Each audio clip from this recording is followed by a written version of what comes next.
We're now live, Chairman. Okay, thanks, Dawn. In that case, I would like to begin by welcoming those members of the public and the press who are watching the live stream of this meeting via the Fire Services YouTube page. Due to the government guidance on social distancing, this meeting is being held remotely in accordance with the provisions set out in the local authorities and police and crime panels, brackets coronavirus, brackets flexibility of local authority, police and crime panel meetings, close brackets, regulations 2020. Minutes of the meeting will be produced in the usual way, and a recording of the meeting will be available to view on the Fire Services YouTube page. To enable the meeting to run in an orderly manner, I would ask all members to keep their video camera switched on for the duration of the meeting and to keep their microphones muted except when I invite them to speak. Officers will join us to introduce their reports in the usual way. Any member wishing to ask questions or make a comment should indicate this by clicking the raised hand function, the right hand side of their screen. That's under participants for the majority of us. When I invite you to speak, please unmute your microphone, ask your question and then mute it again to allow the officer to respond. There is always a risk that we may run into technical problems, and I would ask for your patience if we do. Should this occur, I will declare an adjournment while the fault is addressed and the public broadcast will be paused. If it is not possible to address the fault, the meeting may be abandoned until such times as it can be reconvened. Members, we will begin by establishing members' attendance. However, before we do it, it is with great sadness that I must report the passing of Councillor Janet Goodwin, who died just before Christmas. I think you all will have heard that news by now. Janet was appointed to the Fire Authority in May 2018, at the time representing Peterborough City Council. I'm sure, like some of you, well, many of us have knew Janet for many, many years. And although she was Peterborough City Council and some of us are Cambridgeshire County Council, I had a lot of association with Janet. She would frequently phone me up for advice, just have a chat about the Fire Authority and other matters. And for me personally, and I know this is true of some of you, she will be very sadly missed. Considered her to be a really good friend. So as I say, it's very sad to have heard that news. I don't know if anybody else wants to say anything, but you want to take this opportunity to do so. I'll pass over to you if you want to, but they'll be shown. I'll move. Oh, sorry, Sebastian, Yes. Thank you, Chairman. Yes, I've served on the authority with Janet on and off really a number of years. She was a great laugh, I have to say. She always made me giggle and would have conversations with me in corridors and things, which often left quite a lasting impression. And I think we would all join together to send our very deepest condolences to her friends and family. She will be much missed.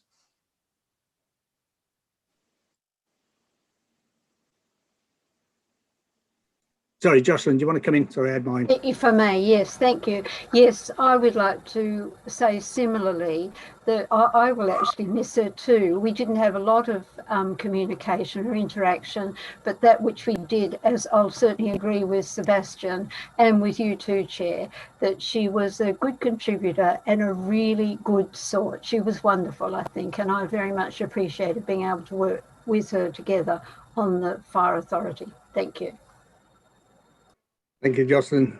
No other hands shown. I think we should also take this opportunity to congratulate the Chief Fire Officer on his award of the Queen's Fire Service Medal. So I'm sure that will be passed on by his colleagues. Members, we will begin by calling the names of all members to establish your presence. Please confirm your presence when Dawn calls out your names. Dawn, do you want to read out your names, please? Yeah, no problem. Councillor Andrew Bond. Present. Councillor Ian Gardner. Present. Councillor John Gowing. Present. Councillor Linda Harford. Present. Councillor Sebastian Kindersley, Good afternoon, all. Councillor Mac Maguire, Present. and Councillor Jocelyn Scott. Yes, present. Thanks, Dawn. Thank you. Dawn, would you now report any apologies for absence, please? We have no apologies, Chairman. Thank you. Moving on to item 2, which is declarations of interest. Does any member wish to declare any disclosable pecuniary interest or non-statutory disclosable interest? Not seeing anybody showing, so thank you for that. Moving on to item 3. We're being asked to approve the minutes of the meeting of the 1st of October 2020. Can I ask any member who does not agree with this proposal to click the raised hand function now? I see no objections to the proposal to approve them as the correct record, so we will take that as carried. Thank you. Move us on to item 4. Item 4 is the action log, all of which are marked as complete. Members, do you have any comments on the action log? No? Well, we are asked to note the log, which we have clearly done so. I'll move us now on to item 5. Can I ask John, please, to introduce this report, please, John? Integrated Risk Management Performance Measures. Over to you. Thank you, Chairman. Good afternoon, members. This is our performance against our RMP measures for the second quarter, ending in September 2020 of last year. I think it's probably worth saying before we start that these performance figures are all seen through the light of COVID, and that will have an impact on the data you're seeing, both in terms of positive impact and obviously with some of the challenges we were facing at that time. And it certainly had a positive impact on our attendance times, which I'll talk you through, and I'll start off there. So the average attendance times for our first pump in urban areas remains good at 7 minutes and 29 seconds, which is a 26-second improvement from this time last year. Again, that's another example of where COVID has had an impact, because the crews were largely more on their stations because they weren't out and about in the communities as much. Also, there's less traffic on the road, so we're able to respond quicker. It's also had a similar impact in rural areas, where our attendance time is also very good at 12 minutes, 8 seconds, which is 20% faster than the same time last year. Again, that's another impact of COVID. We've had a lot better on-call availability during the COVID crisis, due to a lot of our on-call firefighters not being working in their primary employment, meaning they have more time to provide availability for us, which has been a positive impact of an otherwise terrible situation.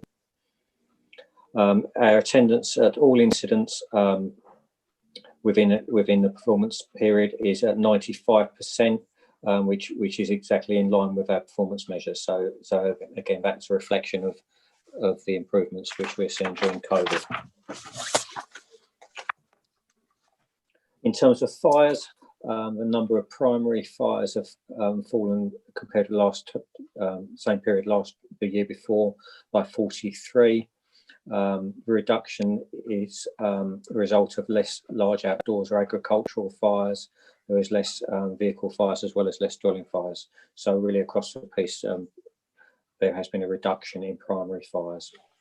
Secondary fires have also decreased.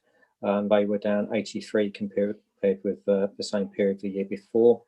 That's occurred across all districts compared with last year, particularly in Fenland, Peterborough and South Cambridge. There is a notable decrease in those incidents. During the reporting period, thankfully, there were no fire fatalities, which is a reduction on to the previous year. In terms of fire casualties, there was a very slight decrease during that quarter, 22 compared with 23 the year before. Of 6 fire injuries that occurred in quarter 3 were slight injuries with first aid given or precautionary checks. It's worth noting that a number of these injuries were caused by people either returning to a fire or attempting to fight the fire themselves. The number of people killed and seriously injured on the road has also fallen by 39%.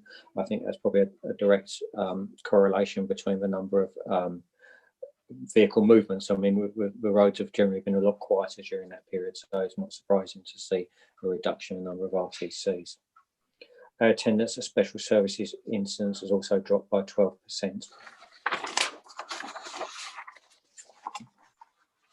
The diversity of our job applications and employees.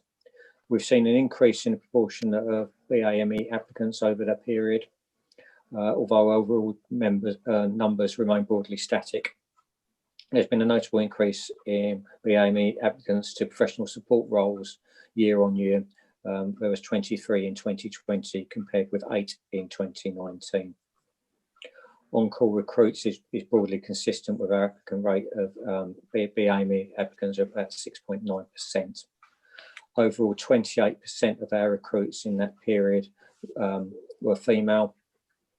And the most notable increase on that year was in the on-call, up from 12% to 16%. There's also been a notable increase in LGBT recruits, up from 1.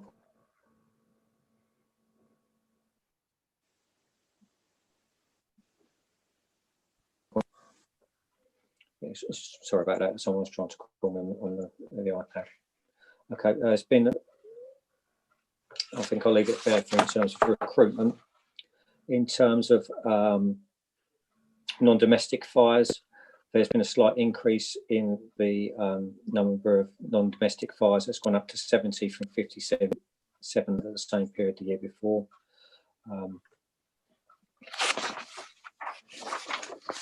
And the number of fire safety audits during the reporting field period dropped quite dramatically. That is mainly due to COVID, with us being unable to go out into a lot of workplaces. Also, a lot of work areas where we would normally visit have been closed down due to COVID. So as you would expect, we haven't done as many audits, but what we have been doing is doing some desktop and virtual audits, which is a new way of delivering our service for us and has proved quite effective. So it's not about us stopping doing the work, it's more about doing the work in a different way. That ends my report on our RMP reporting. Happy to take any questions. Thank you, John. If I can start, I'm not seeing any hands going up at the moment, but if I can start, given that your RMP report is to the end of September and the initial lockdown that we had effectively ended at the end of June and pubs started, are you able to say whether you saw any sort of change in some of those figures? For instance, RTCs, I know the RTCs have actually gone down, but did they change sort of from July to September? Because that's the actual quarter you're reporting on. Did you? Yeah, I mean, during that period, there was a reduction in RTCs. I mean, when we first went into lockdown, they pretty much dropped really dramatically in terms of the number of incidents we were attending. I mean, they gradually crept up as the country opened up again, but they were still below where we would normally expect, and certainly below the 5-year average. Right, because the actual accident data, the actual deaths and that, of course, is pre-COVID anyway, isn't it? Because the last information you had was back in December 2019. Yeah. But it'd be interesting to see whether there has been any sort of general trend downwards as a result of not just obviously. Yeah, it'll be interesting to see as we emerge from this, as society maybe changes in terms of more people working from home and less commuting, whether that has a long-term impact on these figures. Yeah. Okay. Thank you, Linda. You want to come in? Thank you very much, Chairman. I wanted to ask, firstly, one question about the diversity of job applicants and employees. So one of the comments that I note is the proportion of the workforce in the 17 to 35 age bracket has risen year on year in all areas except professional support. Now, if I ally that to an item that we're going to come to later in the agenda, that of risk, we talk about workforce related risks centre upon a lack of suitably trained, skilled and knowledgeable staff. And I just wondered what roles that professional support covers and just how it contributes to that risk that we will look at later on. So that was one question, please. And the other question was about audits and how that's affected residential care homes, which obviously are a huge area of risk. And I'm assuming that because of COVID, you've not been able to carry out any audits in that type of properties, and whether or not that's a matter of concern. Thank you. Yeah, thank you, Councillor, for your questions. In terms, I'll start with the workforce questions to start with. Our professional support roles are non-uniform roles, HR, our finance team, those sort of roles. And I think the reason there's a difference between the two is we've done a lot of recruitment in the last few years for our uniform staff, both on call and whole time, and in control actually.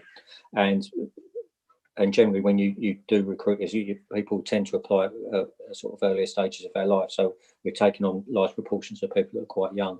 So I think that's why the difference, and there hasn't been the same recruitment levels within the support side of the service. So in terms of risk and the operational experience that we're losing a lot of people time and replacing for the organisation, if much within our operational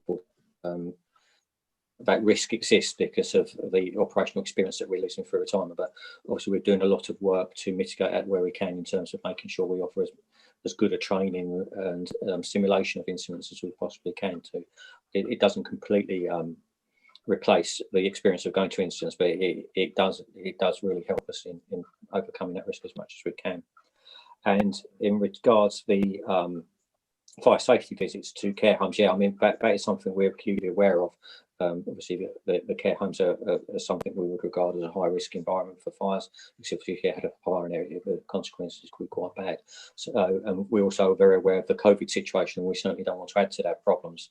So what we are doing is we're making sure we're in contact with the care homes, we're talking to them on a regular basis, we're still giving them advice around fire safety, and where it is okay to do so, we are still visiting them, but using our specialists and dedicated fire safety officers to do that. And we're doing it as little and spending little time in there as possible due to the COVID risk. So the last thing we want to do is to bring COVID into those areas, which are already difficult. But we're managing it as best we can in the circumstances. Yes, thank you very much for that. I think I've got John Gowan showing now. John.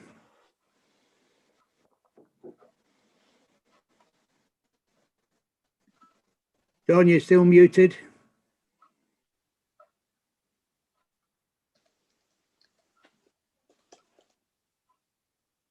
Sorry about that. Okay. When it's classed as non-domestic fires, what comes into that category, please? So that's all fires within buildings other than homes and dwellings. So it's your commercial properties, businesses. Okay, and they're classed as accidental, but it's quite a big increase. Is there a particular reason for that?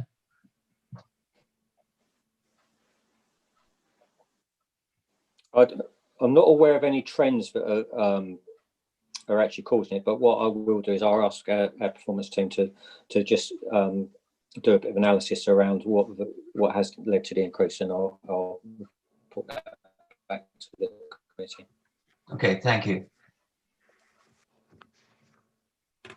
I'm not seeing any other hands, so I'm assuming there's no other members wishing to ask questions at this stage.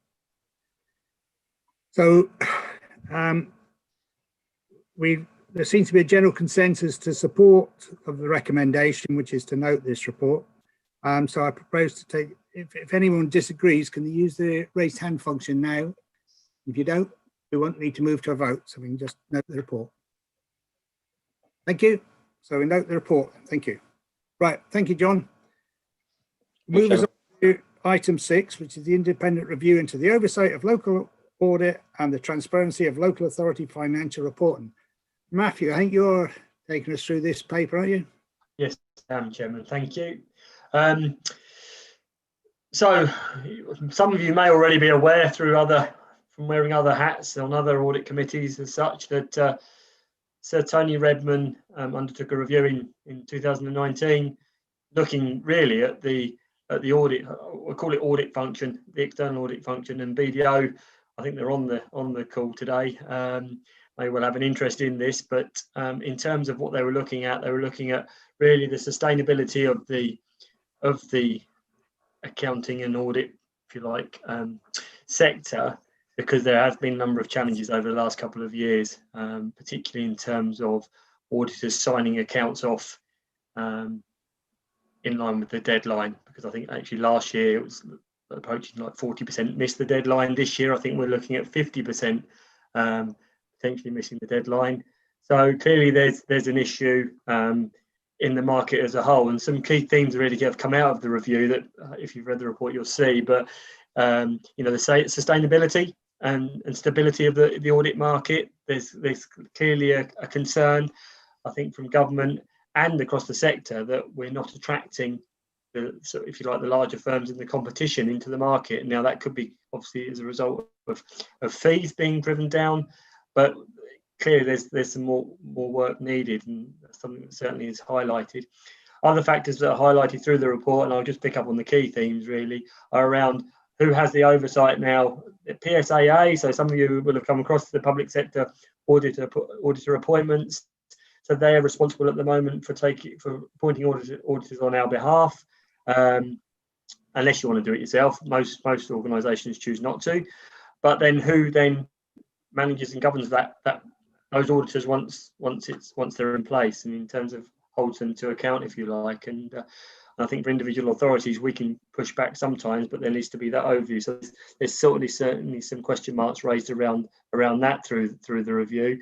And the other key point around the review is actually around transparency and who can understand our accounts anyway. I'm sure Matthew Weller and Rachel will say they do, but I think for in all seriousness, they are 70 pages of quite complicated financial accounting, and it is difficult for our stakeholders, a normal member of the public, to understand them and be able to, I think the word he says, penetrate them. And I think I have some sympathy for that. So I think, in terms of the nature of the review, really just an overview, but we'll obviously embrace if there are some key findings that come out of it that we need to put into place. Really, that was my summary. And any questions? Thank you, Matthew. If I can start by think, like you, I think it is time we did have more simplified reports coming from our auditors. It's an interesting point you made about the fact that that there may be that audit companies are not attracted to local government, for instance, as an example. And yet, when you think of the problems some other authorities, some of which some of us sit on, have had in the last year, the year before last, going back to 2019, it was companies who were already in and taken our role as auditors were having difficulty, in their words, of recruiting people into their companies. Absolutely. So it must have been whether there was money in auditing local government. It must have been some other factor, because, well, if you're going to join one of the audit companies, you could be working in the private sector as well. So I'm just a bit concerned that people think it's, could be that. So hopefully the review, so Tony Redman's review, will at least look at that as well, because, as I say, as a recruitment caused a lot of problems, and we've now moved to the end of audit being sort of September now rather than much earlier in the year. Now that might be sensible, but at the same time it seems to reflect difficulties with the audit companies. Linda, you want to come back in? I don't know if you want to respond to that, Matthew. It's just a comment, really. But I think just as an observation, I think there's a couple of factors there, Chairman. I think in terms of have some sympathy with the audit firms as well in terms of the timescales, because obviously they moved the timescale forward for local government accounting that happened to be also aligned with NHS. So if you were those bodies that were already auditing doing the financial audits on NHS and then had to do local government, there's a lot of pressure in a short period of time. I think the other thing, and it's certainly something I've spoken to BDO about, is how there appears to be some sort of, and BDO can perhaps add if they choose to, but a shortage of, if you like, experienced and qualified auditors that want to come and do that public sector auditing. So it's how I think it's a couple of things actually, Chairman, that somehow we need to remedy. Yeah. Okay, I'll bring Linda in now. Linda, if you want to come in, please. Thank you very much. So mine's not really a question either. It is a concern, though, that there is some reassurance that this new body that might be created is not going to replicate the size and complexity of the Audit Commission.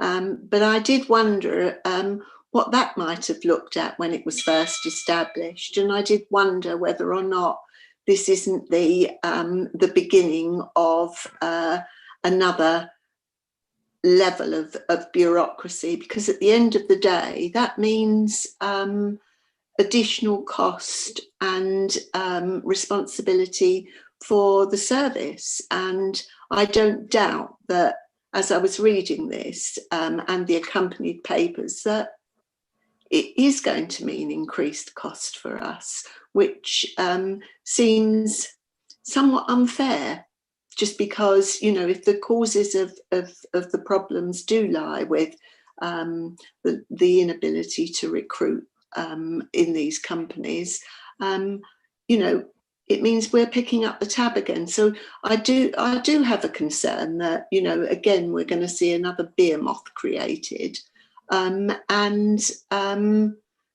Yeah, the risk that poses for us. So sorry, it's not a question, but you know, it's worth considering. And I just want to say how much I support the idea, though, that we have something simplified for the general public to be able to understand exactly how we acquit our responsibilities. Thanks, Linda. I don't know if you want to respond, Matthew, but no, I think it certainly was something when I looked at it. You know, are we looking to create something much larger again? I don't think that's the purpose. I think the purpose is to almost try and get a body that can then help us manage the audit companies. I think that's the focus of it. But yeah, I do. When I first read it, I did have some concern that it might be creating a whole new function again. Okay. Thanks, Matthew. Bring Seb in now. Seb. Thanks. I wasn't going to say anything on this actually, because I think less said about this report the better, in that it is, as Councillor Harford has pointed out, has all the makings of another piece of red tape that is irrelevant and pointless to us all. The only addition I would add is that the reason I presume that there's such a small and reducing market for companies is that local government settlements have become so squeezed that we haven't got any money to pay a wide range of prices and costs and so on and so forth. So this is entirely a monster of the government's creation, whichever government it happens to be. And I feel that we shouldn't really be made to pay the price for it. And I'll end by saying that, of course, from our treasurer's view that, you know, this is not going to have much of an impact may very well be the case now. But we know from those of us who've been in local government for a considerable time, these things have a habit of growing, to coin an ex-colleague of mine, like Topsy. So what is simple and straightforward and sensible now, in 3 years' time, has turned into a sort of megalith of red tape and bureaucracy, which ties up, for which we have to then hire new staff colleagues, and on it goes. And I will finish, I think I've said that already, but I really mean it this time, by saying that, of course, for us, it's a relatively straightforward thing. I think our finances, with due respect to Matthew, are relatively straightforward. there are other local authorities not a million miles away which have incredibly complex finances. So how they're going to manage this, I don't know. I expect they'll have to hire more officers. Thanks, Seb. I don't know if you want, again, Matthew, do you want to respond or? No? No, I don't think I've got anything further to say. Thank you, Matt. Yeah, I know somewhere in my own, when I was reading through it, I made a note myself of something else and I've forgotten what it was and I can't find the note, but it was interesting. One of the things I do seem to remember from it was that you will monitor and review the direction of travel. So I was going to, without putting you too much on the spot, do you have a feel for that and when we will get something, you know, see something come out of this report, whether we like the report or not? It's gone to the, whatever you call those people, MCHLG. Do you have any sense? Well, I don't think it will be before the accounts for 2022. Let me get my years right. It certainly won't be this year's set of accounts. It will be the following year. So I would expect if they're going to introduce something, it'll be sort of for the end of March 2022. I would imagine at the earliest. Okay. Yeah. Right.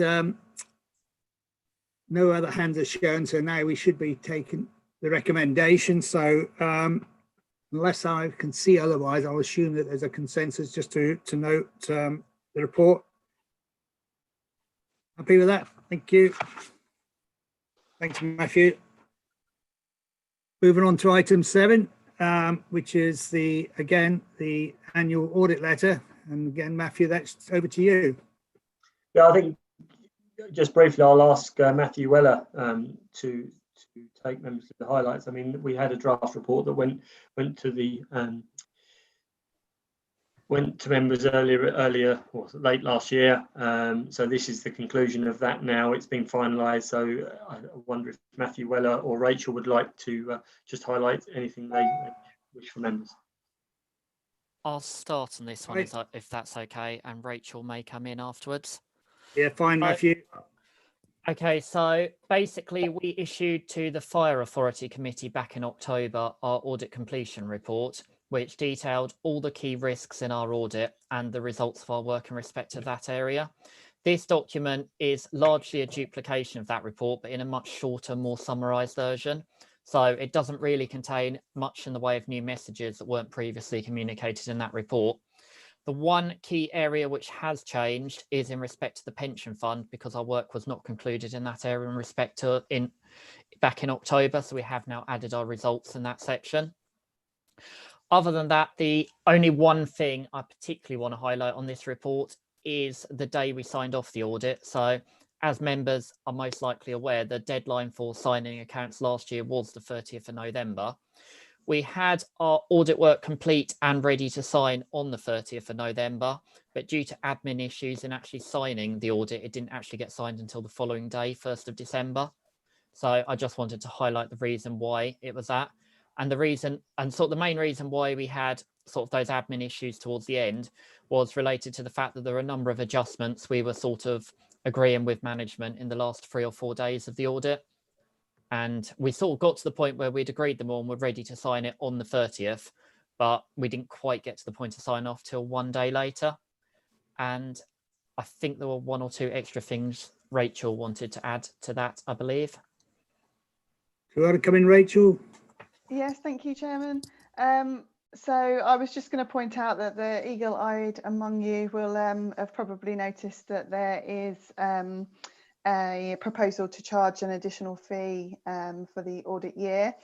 So you just kind of to put that into context, what will happen there is I will discuss that with Matthew to get his agreement, and we'll come to an agreement on what we think is a reasonable position, sort of taking into account his representations as well. But just to say that obviously there's 2 elements to that. I think, as I previously discussed, the scale fee as it stands is a historic basis. Apologies, my dog has spotted something outside the window. So we appreciate the comment. Yeah, he's backing me up. So the scale fee is a historic position, and actually the amount of work that we do now in line with standards to complete a quality audit in line with those standards and to the code has significantly increased. So there will be a kind of element in relation to that increase, and then there'll be some specifics in relation to issues that arose as part of the audit. And I'll clearly set out which of those we expect to be kind of an annual uplift and which are the kind of one-offs, and come to a position. Obviously, then it has to go through the PSAA, so they have to ratify any additional fee. So that process will happen in the background, and then we'll report to you what the final fee is at that stage. Thank you, Rachel. And thank you for your dog's input. And I'll take this opportunity, colleagues, to explain that mine's not a dog, I've got a Bengal cat. I know some of you heard me say it before. At some stage, because my wife is out shopping, the cat will probably come in and tell me it's hungry. So if you hear that, now since I have to keep my mic open, I do apologise. And if you see something leap on my shoulder, you know she's getting desperate. So Seb, over to you. Thank you. We all have a cross to bear when it comes to Zoom. Mine is that my landline, which only ever rings when I'm unmuted on Zoom. That's the only time I ever get a landline call. So I wanted just to say thank you very much for the work that you've done on this. As Matthew said, we have seen it pretty much before, and there's no very great difference to what we saw before. I think all pretty good in the end. And so I don't have any issues with agreeing that we accept this. Thank you, Seb. Before, I don't know if either of you, either the two Matthews or Rachel want to respond to that, but before you do, could I just give you one take on, I think looking back at the previous item, notwithstanding they're talking about whether the fees are appropriate, one of the things they're talking about is a simplified financial statement so the public can, and I can't help thinking when I look at a report like this, and I've had this problem in other places, is when they talk about materiality as being 2% of the gross expenditure, you know, and then you see something in there saying an unadjusted audit difference where £337,000 is not material. I can't help think, wow, if I was a member, I'd probably say, that's not material, that's a fortune, you know. But I guess that's the audit world we live in. So it's really just a comment. But tell me, what does CIES mean when you're talking about asset valuation? We get these acronyms and I sometimes find them a bit confusing. What's CIES? Who's going to go? Do you want me to go, Matthew? You can do if you like. I can try, yeah, we'll be between us. So it's the consolidated income and expenditure statement. You what? It's an income and expenditure account, Matt. All right. Oh, okay. All right. Just threw me a bit when I saw it. I thought, what am I supposed to know what that is? Okay. Well, that's the point, isn't it? That's the point, isn't it, Chairman? Yeah. You know, your point is it should say what it is really, as opposed to being these long-winded, funny acronyms that you know. Well, I know some of us have had this be in our bonnet for years, but it's okay if there's a glossary that goes with it, which explains, because sometimes there's so many acronyms you can't just constantly keep typing the full thing out, but just occasionally it's lay people, isn't it, at the end they're trying to read them. Anyway, thank you for that bit. So not seeing any other hands, so I guess I can't remember what the recommendation is, but I'm no doubt we've been asked to note the report, which is the annual audit letter. So if everybody's happy, I'm not seeing any hands. Well, thank you for that. We'll take that as agreed. Thank you for the inputs to Matthew and Rachel. Well, both Matthews. Thank you. Right, I think we're moving now on to item 8, managing risks in a changing environment, analysis of fire risk register. I've got Suzanne down here, Matthew. It's going to be Dan. I think Dan's on the call today in place of Suzanne. Oh, okay. Dan, all right, Dan, over to you. Yeah, thank you, Chair. Good afternoon, everyone. So the first paper that I'm presenting today, the risk register analysis, you've probably seen just through reading the paper, we've looked at, we just try and bring from time to time, and this is a sort of a biannual review that we do. We've looked at 16 different fire and rescue service risk registers up and down the country, just to bring and sort of share both with officers and with members some of the key risk areas, key risk themes that are sort of prevalent on those risk registers. So you can see from the introduction of this paper, 264 risks were detailed in those risk registers. And on page 38 of your packs, we've then sort of tried to summarise, obviously, the sort of the key areas that we found prevalent on those registers. So the external environment, which included sort of COVID and the response to COVID and risks around that, going down into the workforce operational risks, finance and IT risks. And you can see when you then sort of switch to the other side of the page on 38 that, perhaps no surprise there, that the financial risks in terms of the high priority risks on the registers are still coming out across those 16 right at the top. And then the remainder of the document just goes then into a little bit more detail about obviously those sort of key headline risk areas and what we've found, and provide some sort of commentary, just some high level commentary and insight around those. And I think if you were going to sort of reflect and ask yourselves the question, well, what do we do with the document? I think A, it's for information, but B, I think specifically officers that are sort of managing risks on a day-to-day basis, perhaps someone that coordinates the risk register, could look at this document in light of your own risk register and just sort of provide a check and challenge as to whether it's in line with other risks that other fire and rescue services are facing. So I hope you sort of see it as a bit of added value through from RSM. Thanks, Dan. The only question I had was related to the ESN, the new network, because the actual document really is, it's generic, isn't it? It's talking about fire services right across the country, so it's not specific to us. But I just wondered what the effect is, if there is an adverse effect, what it is, if in terms of the delay to the ESN. Any update? I mean, actually, Chair, I mean, you're quite right to say it is, it's certainly, I mean, I attend a number of sort of police and fire audit committees, and it's prevalent across the board on all risk registers. So I think in terms of, I think the issue is, as it's been explained to me, is with the delay comes sometimes the availability and the robustness of obviously the existing system that's being looked at being replaced. So I know I've been in other audit committees where sort of officers have said that there are certain bits of equipment that support this kit that becomes harder to come by the longer it takes to actually replace the system.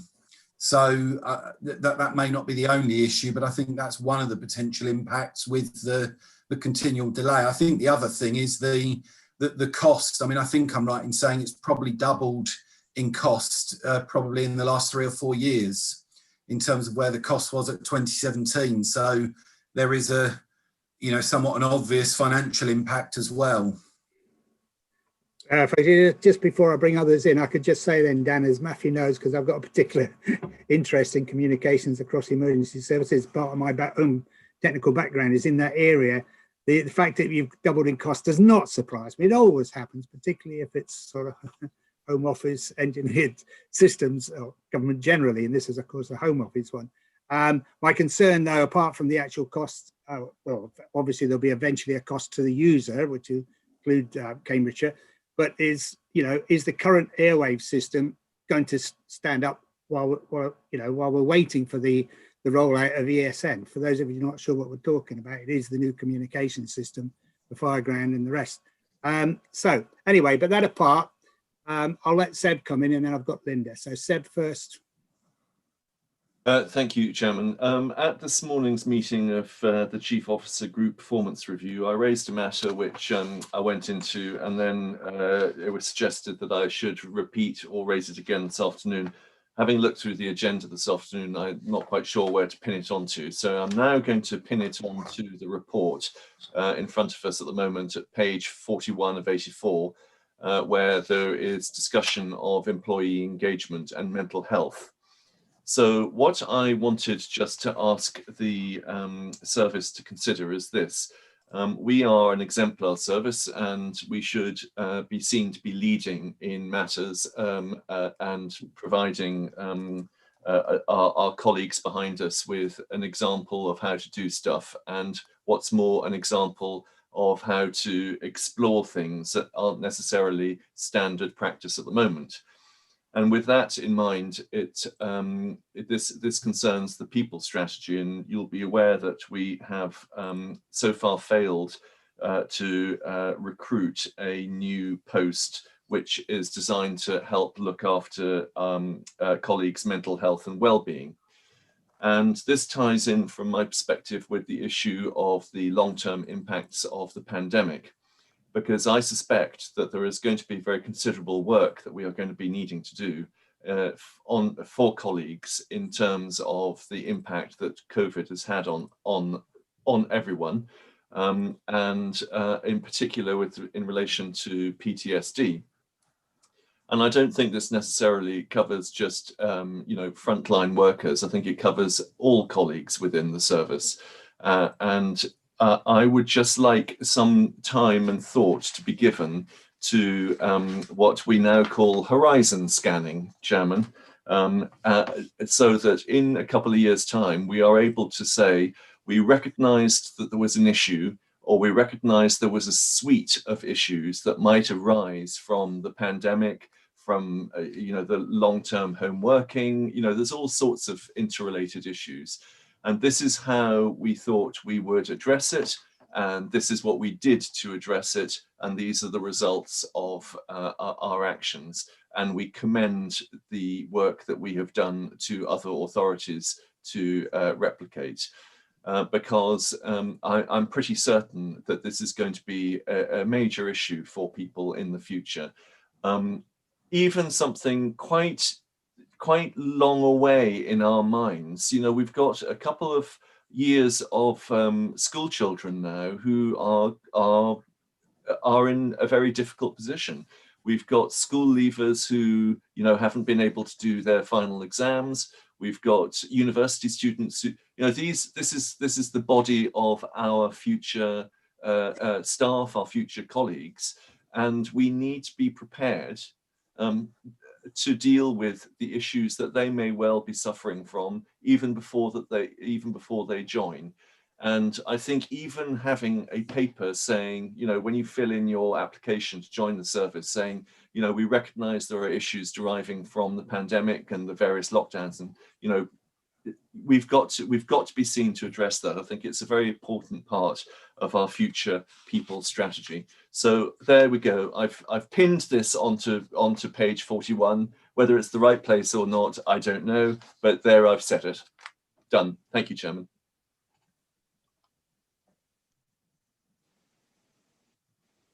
You're on mute. Thank you for noting that. I warned you, it's because my cat came in. I better switch it on mute. Right, sorry about that. Yeah, before we move on and take Linda, I just wanted to make a comment. Yeah, I don't think any of you disagree with all the issues that we're going to be facing as a result of the current situation.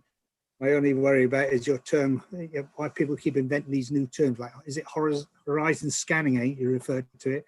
It reminds me of that one a few years ago, blue sky thinking, which I never really understood what it meant. I only refer to looking to the future. It is actually referred to in the report. Yeah, it's one of those terms you think, why can't people say, we're just looking at, we've got to try to look ahead. But as you say, we'll have to take these sort of things into account. Matthew, do you want to respond, or is another officer wants to respond to what Seb's just said? Yeah, I'll start if I can, then perhaps John will add. But I think actually, yeah, there's some value in us, one, evaluating what we've done to date. So members of this committee and the wider membership for the Fire Authority can understand what we've been working on and what measures we've seen fit to implement to try and safeguard our people and help their well-being. And I think there is a second piece, if you like, a second strand to that, which is what Councillor Kindersley referred to as, okay, so what about the future? How are we going to prepare ourselves for the future? Because he's absolutely, I know from personally, I've got 3 children that are absolutely impacted in pretty much every way. You know, they can't do A levels, can't do GCSEs, and the younger one hasn't been at school for a significant period of time, and I can already see the impact it's having on them. So I think we do need to get ourselves in order, because 3, 4, 5 years down the line, we are going to see the sort of the longer term impact of this pandemic. So yeah, I welcome it, and I think so between us, we can start to certainly pull something together. And actually, I think it's probably a regular update, to be honest with you, Councillor Kindersley, because this is going to be something that needs to continue for the foreseeable future. So I think we would look to bring something back to the Fire Authority, perhaps as a first stage in perhaps an overview in February of what we've done to date, and then we can start to plan as terms of how that evaluation is taken forward. Thank you, Matthew. Linda, you've been patiently. Thank you very much, and you'll be pleased to know that Sebastian said an awful lot, and in a much more articulate way than I possibly could, of what I was going to say. So I'll just add 1 or 2 little bits, if I may, please, to what he said. When I had the privilege to do that review of health and well-being, one of the things, there were lots of things that my long nose wanted to poke itself into and couldn't, to the degree that I would have liked to. And I'm sure Deb's really relieved to hear that I tried to restrict myself. But one of the things that I was particularly interested in and didn't see a huge amount of concrete evidence of was succession planning. And that is highlighted as a risk in this paper that we're just looking at. And in some ways it relates to some of what Sebastian's just said. We have outstanding leadership of this service, in my view, and I'm fairly sure a lot of people would agree with me on that. And, without concrete succession planning, that could make a huge dent in what this service is doing so very well. So I just wanted to add that little bit. And then my long nose just wanted to know, please, I was interested to read under areas of potential efficiency gains, de-collaboration. And I was quite interested to know if there was anything locally that had prompted that. Thank you. Thank you, Linda. Who'd like to come in and answer that, Matthew? I think I'll ask Dan, because de-collaboration is I assume that's based on your national work, really. It is. Thank you, Chair. Thank you, Matthew, and thank you, Councillor, for the question. It's absolutely based on. We have seen some collaborations. I think there's been some criticism from HMICFRS in some of the work they have delivered around actually measuring the benefits of collaborations. And we have actually seen 1 or 2, specifically in the policing arena, that have been backtracked on. And so I think I mentioned it specifically in here because obviously you're closely aligned in terms of blue light collaboration. So I've not seen any evidence, certainly locally, of that de-collaboration, but I mentioned it because I think it is, we've seen instances nationally. Okay. Thank you very much. I appreciate that. And I suppose what I would add to de-collaboration is reticence in forming collaboration in some instances. That's very valid. Yeah. Before I bring in Jocelyn and then Ian, I just want to make a comment because that's an important thing. I mean, we all know we've had issues here about collaboration, and that's to the extent to which we are collaborating. But in terms of inter-fire service collaboration, I mean, I work with Suffolk directly. I mean, I presume there's no question marks over that sort of thing, and even the other collaboration that we're going, I believe we still collaborate to some extent with Bedfordshire. So there was no question mark over us generally, was there? No, none at all. No. Okay, thanks. Okay, I'll bring Ian in now. Ian, go ahead. Oh, me.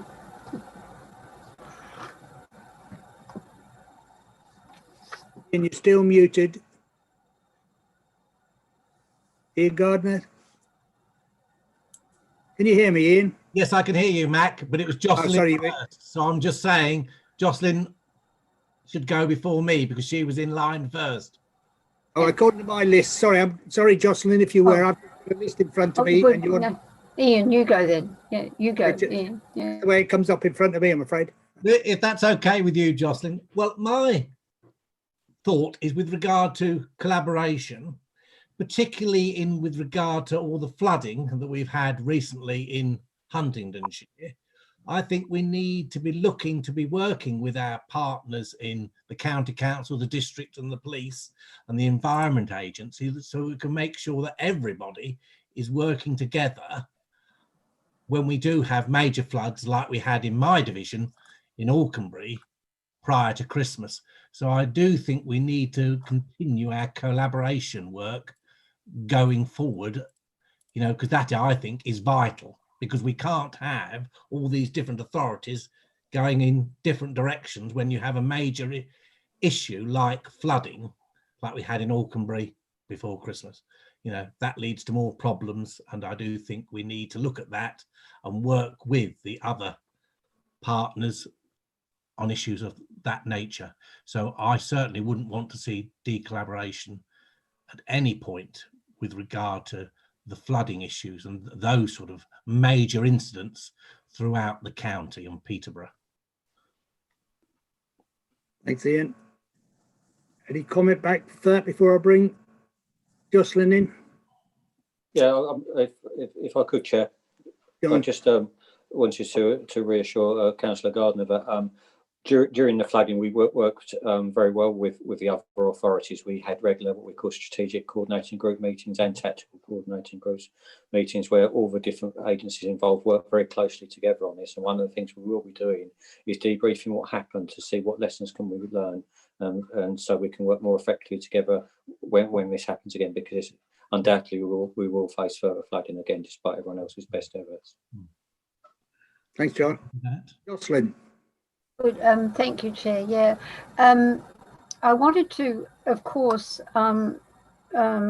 agree with the issues that Sebastian raised about the horizon, but also we had our law board this morning looking at students and results of examinations and so on, and it did seem clear that some it's impacting on people right here and now. And if one thinks about one's own colleagues, and one hopes it's not happening to oneself, but some people seem to have fallen into a torpor. Some people seem to have become exaggeratedly, focused on small issues and so on. So why I'm thinking about this in the context of the fire authority is that if people are in the situation that we're in, and if personalities are becoming exaggerated to a certain extent, or if people are suffering from torpor, in an emergency setting, that's actually really serious, isn't it? So I'm just wondering, that's one issue about the current situation and its impact. And the second point was, I really should have raised it in the equality in the earlier report, where equality was raised, but I was actually thinking about personal protective equipment. And there's been an issue with some hospitals because personal protective equipment has been actually built for larger bodies, namely male bodies rather than female ones. And what women have found is that it doesn't necessarily fit them properly. So I'm wondering if that issue has been looked at too in the current context, because if the equipment is not properly fitting, well, then that's a risk, isn't it? Thanks. Thanks. John Anderson, do you want to respond to that? Yeah, thank you, Chairman. In terms of the PPE, we were very proactive and got our PPE sorted out before the crisis hit. So we've been in a really good position. We've had the right PPE and it's been of good quality. And we certainly, I certainly heard of any reports of PPE not fitting correctly in terms, especially certainly not the COVID PPE in terms but the rest of the PPE we issue, it's all personal issue and sized for the individuals. So we do make sure it fits everyone, and obviously as we have an expanding female workforce, it's important that we have the PPE that fits different sizes and shape bodies. So yeah, it's definitely something we take very seriously and we're on top of. Thanks, John. I'm not seeing any other hands showing. Oh, well, mentioning that, can I just say to people, I do understand it must be sometimes difficult if you think you've pressed the raised hand button, but if you look at the participants thing up, if you bring that up on your screen, you'll see they come up in the order in which they've been pressed, not on alphabetical order. So picking you in before Jocelyn was the way it came up on my list, I'm afraid. So apologies if you thought you'd come in ahead of him. We're asked to note the report, and I'm not seeing any hands, and I guess we've all got consensus on happy with the report as it's presented to us. Okay, thank you. Now we're moving on to item 9. If your members are okay, I'd like to take items 9 and 10 together, because to me they're obviously linked, and those of you who've read the report, you'll see that Appendix B of 10 is effectively a repeat of 9. So if that's okay with you, I'll ask Dan if he would. I believe you're going to introduce these, Dan, if you want to take 9 and 10 together. Yeah, absolutely, Chair. And to be fair, I mean, as you know from previous meetings, and I think I mentioned at the last meeting, the progress report, so paper 10, which starts on page 61, twofold purpose really of that report. One is just to keep you appraised of the progress we're making with the plans. You can see it's just the key financials that we've issued in final since the last meeting. So that's 5 finals to date, making good progress with the plan. There has been one slight change since the papers were submitted. And Matthew's just been in contact just to defer the people's strategy review to next year's programme of work. And that was a specific request by the lead in that area. Because that team is not fully resourced. I think there's a new member of the team going into the people team in February, and the impact of COVID and the HMI CFRS activity that's being prepared for as well. So there's various reasons that have resulted in a request to defer the people strategy audit, which is a slight change from the paper you see in front of you. I think the only other point I'd make in terms of progress year to date, clearly the other thing you're interested in is our year-end opinion, and I can say that at this stage again I anticipate issuing an unqualified opinion at the year end. So that's the other thing that I would bring to your attention at each meeting if there was anything that would negatively impact the opinion. So perhaps pause at that point, Chair, if there's any questions on the front end of the progress report. Thank you, Dan. Colleagues, anybody wish to raise anything on either 9 or 10 items? No, nobody want to raise any questions. Could I just pick up one? I'm looking at the key financial controls, Dan, but I'm going on the actual page numbers on the report. Excuse me. And page 6, it says something about progress on previous audit findings, but I didn't understand the second sentence. I'm just trying to call it back up myself here. Can you just explain that second sentence at the bottom of page 6? Yeah, sorry. So what saying, actually, I believe what's happened there. So that second sentence, the one outstanding medium priority action related to not having documented, we've missed out a word. It should say who has authority to improve investments and the associated delegation. So we've actually we've reiterated a medium priority action within the action plan relating specifically to that issue. So right, so it's a case of who has the authority. Yeah, okay. So I think that's right. So technically, okay, I understand that. Yeah, I was reading through it quickly and I just made a note. Sorry, so just quickly backtracking on my notes. Okay, thank you for that. Any other points, colleagues? So in both 9 and 10, we're asked to note the contents of the reports. See no dissension on that. Nobody's showing their hands, so I'll take it that we're content with that. Thank you, Dan. Thank you, Chair. Well, you probably heard my cat then, so apologies for that too. Right. So moving us on now, I think that's the end of the financial area. We're moving on to item 11. Deb, that member-led reviews. Yeah, thank you, Chairman. If I could start with the first one about the terms of reference for the member-led review into engagement with representative bodies. It has been to committee before, but the work didn't start for a myriad of reasons.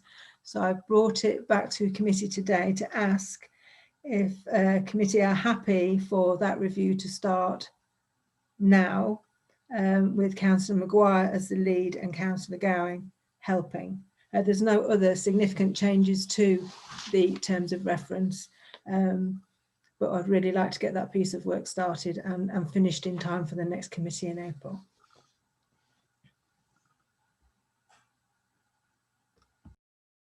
Just unmuting myself. Thanks, Deb.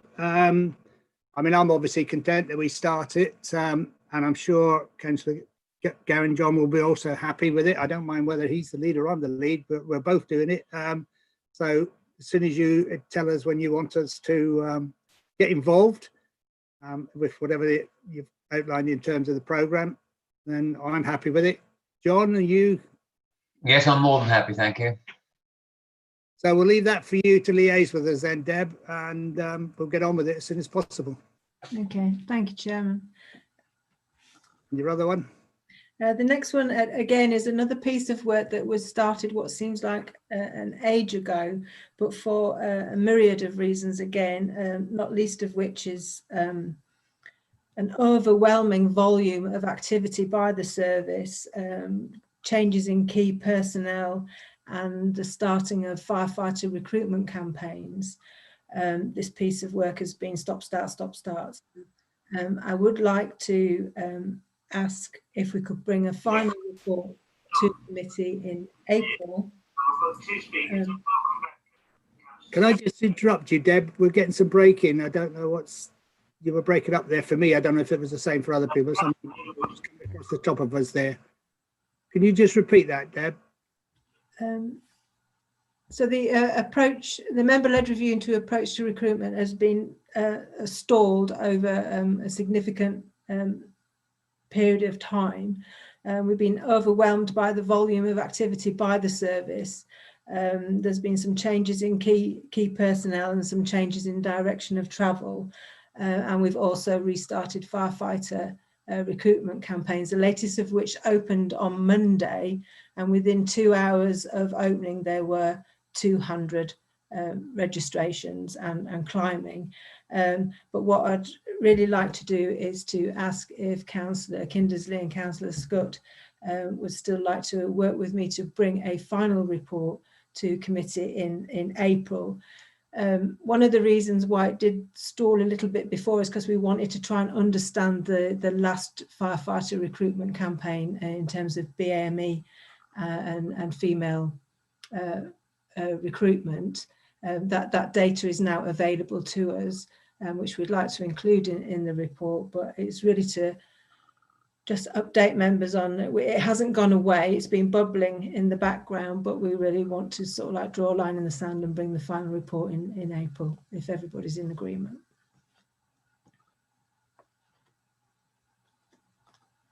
Muted. Sorry, I'm muted. Seb, you want to respond to Deb on that one? Yes, thank you. In fact, I wanted to respond to the first issue, the first review first, which is to say that I know that neither of you are particularly bothered by who leads it, but I think it's important from the perspective of the public view and the people that we'll be engaging with. I think it is important that it's the chairman of the Scrutiny and Overview Committee who leads on it. So that was just my first small point. And the second point is to, yes, completely agree that it has been very stop-start, partly, I think, or much more likely to be members' fault than officers' fault. But the world has changed rather dramatically, in fact, repeatedly and dramatically over the last, whatever it is, 18 months. So we will crack on with that and hopefully have something by April. So I think I would like to say thank you for Deb to Deb for being so very patient with both myself and Councillor Scott. Thank you, Seb. And thank you for your comment about the earlier bit. I mean, you know, as you say, it's probably quite correct that I should maybe lead the report, but as they say, a good leader knows how to delegate anyway. So I'm sure John will get a lot of the work as well. But we'll be doing it jointly as far as I'm concerned. It does say on there that you're the lead. Yeah. So again, with apologies, my cat is now on the table, but I'll try and ignore her if you hear it. That then brings us to our overview and scrutiny committee programme. We've noted those other two, which is agenda item 13. Again, I think this is you, Deb. Yeah, I think it is what it is on there. The meetings will continue to be virtual until we're advised otherwise, and the two issues that we've just spoken about will be included on the work programme and brought back to your committee. Thank you. Thank you, Deb. In that case, colleagues, I think that brings us, oh no, sorry, Jocelyn, you've got your hand up. I missed that. No, it was from a time ago, so it's irrelevant, doesn't matter. Thank you. I'm just glad it's been noticed.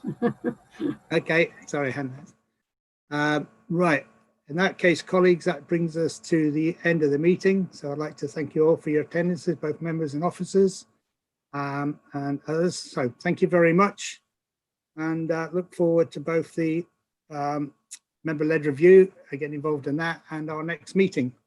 We'll have the Fire Authority meeting before then, I guess. So goodbye. Cheerio, everybody. Cheerio.